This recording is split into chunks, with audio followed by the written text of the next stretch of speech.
네, 안녕하세요. 오늘 정말 흥미로운 소식인데요. 국내 3대 영화관, 그중 두 곳이죠.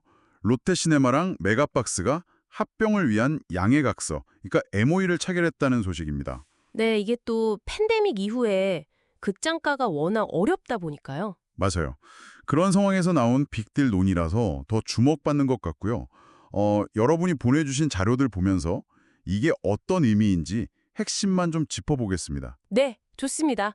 이게 단순히 뭐 회사 두 개가 합치는 걸 넘어서 한국 영화 산업 전체 판도를 바꿀 수도 있는 그런 사안이거든요. 판도까지요? 그쵸. 왜 지금이냐, 그리고 이게 진짜 성사되면 영화 산업, 특히 또 K 콘텐츠 시장에 어떤 영향을 줄 거냐, 이걸 좀 깊게 봐야 합니다. 저희가 이 흐름을 이해하시는 데 좀 도움을 드려볼게요. 좋습니다.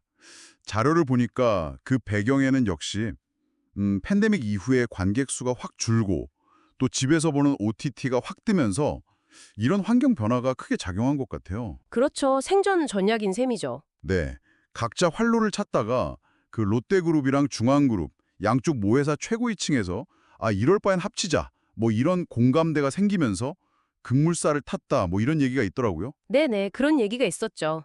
사실 올해 초만 해도 메가박스가 CGV 인수한다는 소문도 막 돌았잖아요. 맞아요. 그런 소문이 있었는데 실제로는 아마 그때부터 이미 롯데시네마랑 물밑 논의가 있었던 거 아니냐 뭐 이런 관측이 나오는 거죠. 아하, 그렇군요. 방식은 이제 합작법인, 그러니까 조인트 벤처, JV 형태로 가서 공동 경영을 할 계획이라고 하고요. 공동 경영이요? 네, 목표는 뭐 명확하죠. 비용 줄이고 수익성 좀 개선하고 재무 건전성 확보하고요. 합작법인. 그럼 단순히 극장 수만 늘리는 게 아니라 아예 운영 방식을 좀 새롭게 가져가겠다. 이런 거네요. 그렇죠. 신규 투자 유치나 공정위 심사 같은 절차도 좀 빨리 진행할 거다. 이렇게 밝혔고요. 속도감 있게 하려는 거군요. 네, 특히 이들이 말하는 시너지 극대화, 이게 좀 중요해 보이는데 그냥 덩치만 키우는 게 아니고요. 네. 중복 투자를 줄여서 확보한 돈으로 예를 들면 뭐 OTT에서는 절대 경험 못하는 그런 특별 상영관 있잖아요. 그런 데 투자하겠다 이런 계획이더라고요. 차별화 전략이네요. 네, 일종의 규모의 경제를 활용해서 더 나은 시설과 서비스로 관객들을 다시 극장으로 좀 끌어오겠다. 뭐 이런 전략으로 보입니다. 그렇군요. 확실히 그 OTT 시대에 극장이 어떻게 살아남을까 이런 고민이 좀 깊이 담긴 것 같네요. 맞습니다. 그럼 이게 진짜 성사되면 아까 말씀하신 대로 CGV 넘어서는 국내 최대 멀티플렉스가 되는 거잖아요. 네, 규모 면에서는 그렇게 되죠. 이게 K 콘텐츠 산업에는 구체적으로 어떤 영향을 줄까요? 그냥 영화관 수가 많아진다 뭐 이런 거 이상일 것 같은데요. 아주 중요한 포인트예요.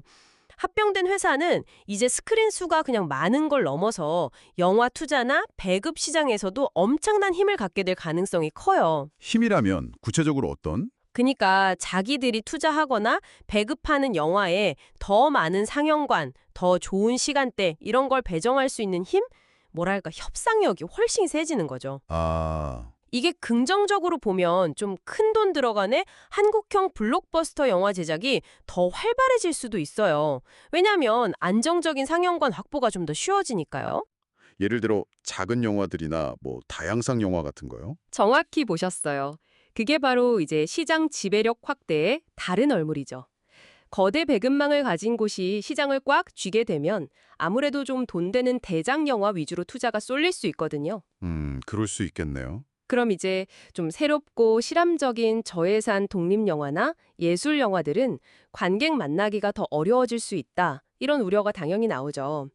K 콘텐츠의 다양성 측면에서는 좀 아쉬운 결과로 갈 수도 있다는 겁니다. 결국 정리해보면 롯데시네마와 메가박스의 이 합병 논의는 극장 산업의 위기를 넘어서고 또 규모의 경제로 경쟁력을 키우려는 어떤 생존 전략이다. 이렇게 볼 수 있겠네요. 네, 그렇죠. 이게 성공하면 국내 최대 영화관 사업자가 탄생하는 거고 영화 투자 배급까지 포함해서 K 콘텐츠 생태계 전반에 큰 변화를 가져올 수 있는 잠재력이 있는 거고요. 맞습니다. 그래서 이 합병은요, 여러분이 앞으로 영화를 어디서 어떻게 볼지 이것뿐만 아니라 어떤 종류의 한국 영화를 더 많이 혹은 어쩌면 더 적게 만나게 될지에도 직접 영향을 줄 수 있는 그런 중요한 변곡점이 될 수 있어요. 네. 앞으로 이 합작 법인이 어떤 투자 전략을 쓰고 배급 시장에서 어떻게 움직이느냐, 이게 K 콘텐츠의 미래 풍경을 결정짓는데 아주 중요한 열쇠가 될 겁니다. 네. 그래서 이렇게 영화계 안팎에서 관심이 뜨거운 거겠죠. 자, 오늘 이야기 마무리하면서요. 여러분께 좀 생각해 볼 만한 질문을 하나 던져드리고 싶습니다. 네. 과연 이 두 거대 기업의 결합이 규모의 경제를 통해서 우리에게 더 새롭고 혁신적인 영화관 경험을 주고 K 콘텐츠의 질적 성장을 이끌어낼까요? 아니면 오히려 그 거대 자본의 시장 지배력이 강해지면서 창작의 다양성을 좀 해치고 우리 관객들의 선택권을 제한하는 결과로 이어지지는 않을까요? 네. 이 질문에 대한 답은 아직 정해진 게 아닙니다. 앞으로 어떻게 될지 관심 있게 지켜보시면서 여러분 스스로 답을 찾아가시는 것도 꽤 흥미로운 과정이 될 것 같습니다.